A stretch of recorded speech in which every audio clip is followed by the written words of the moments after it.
Welcome to Medical Myths, Legends, and Fairytales. I'm your host, Dr. Alan Christianson.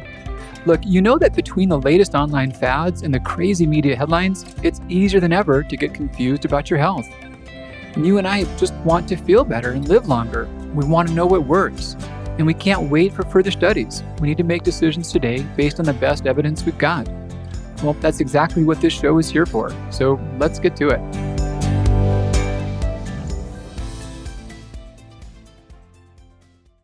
Hey, Dr. C here with you. Welcome to the Thyroid Beginner Series. This is the overview.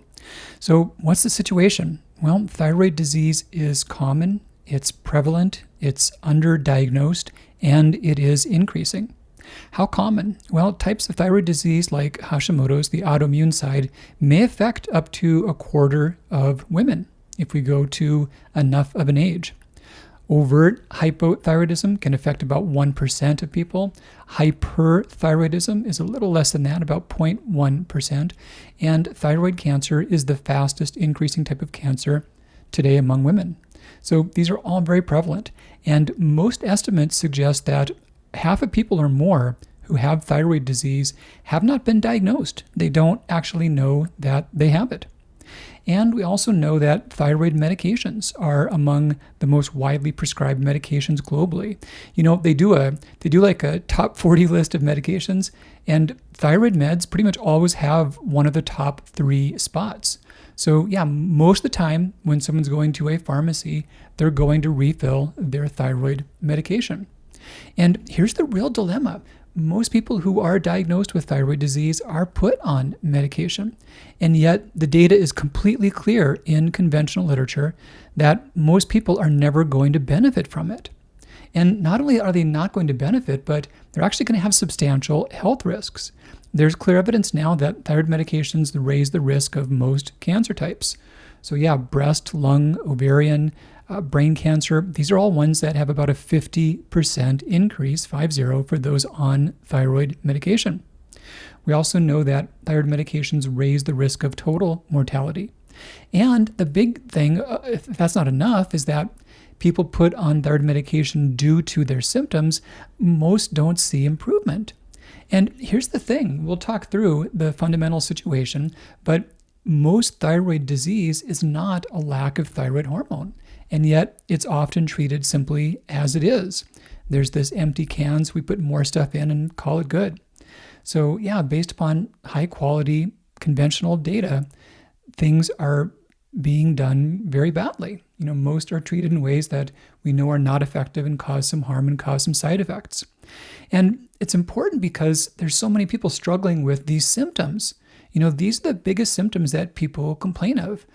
Unexplained weight gain, difficult weight loss, fatigue, no clear reason, poor response to exercise, hair thinning, hair loss, mood changes, sleep disturbances, digestive issues, menstrual problems. And these things can come from many, many causes, of course, but thyroid disease is among the possible causes. And again, most people haven't been diagnosed, and those who have been diagnosed are not on treatment that we would predict would be effective. So this is the huge, huge conundrum. And the first few steps you want to think about, I'll talk through these in more detail. Medication, do you need it or not? If you're on it and you don't need it, what should you do? The iodine story, is this something you need more of or less of? Diet, how much can it help? How do you choose? Which diet do you go along with? When is a point where a diet's too restrictive? Supplements, what can they and can't they do? Which ones should you avoid? Which ones can be helpful? When are you taking too many of them? Nodules, why they matter, how to screen for them.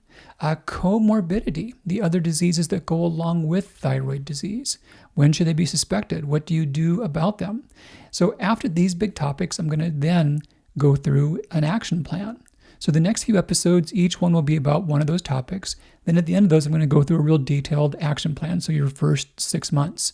How do you get started? Exactly what do you do when? How do you know when to change? But here's the thing.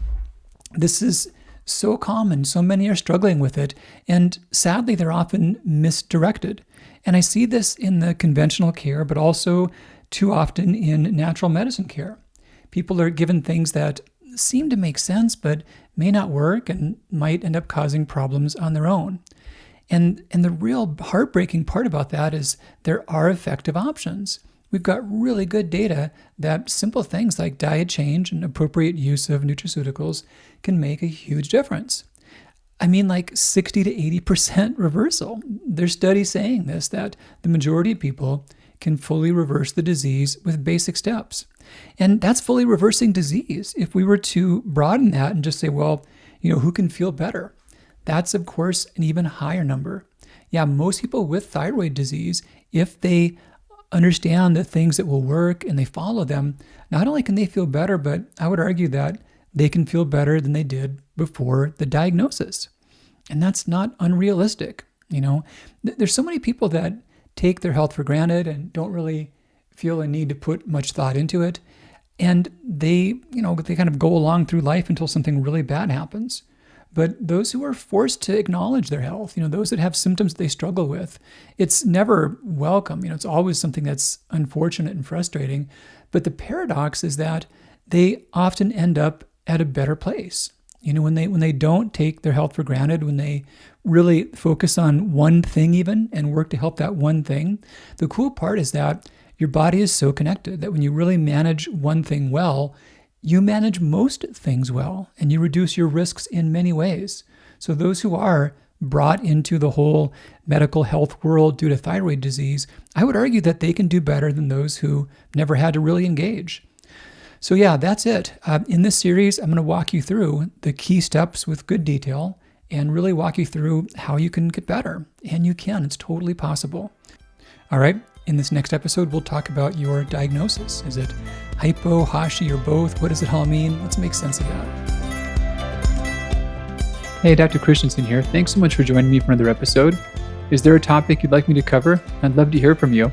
Just go to Dr. Alan Christianson on Facebook or Instagram, write your question, and use the hashtag #MedicalMyths. Did you find this show helpful?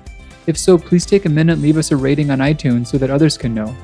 Thanks much, and I'll be back with you real soon. Bye-bye.